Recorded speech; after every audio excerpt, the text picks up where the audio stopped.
এটা কি বলুন তো, এটা সবেদা না অন্য কিছু? আজকে আমরা কেটে দেখবো এটা কেমন টেস্ট। তোমরা কমেন্ট করে জানাবেন এটার নাম কি।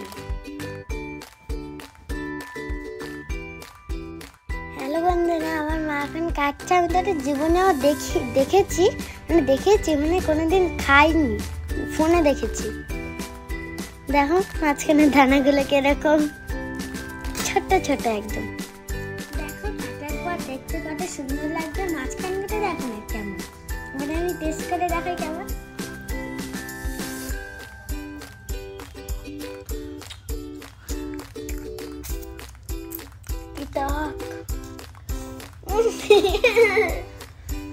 কিন্তু ভালো, একটুখানি মিষ্টি হওয়ার দরকার ছিল, একটুখানি বেশি টক হয়ে গেছে। অবশ্যই এই ভিডিওটা দেখলে যদি ভালো লাগে তবে কমেন্ট, শেয়ার, সাবস্ক্রাইব অবশ্যই করে যাবে কিন্তু। টাটা।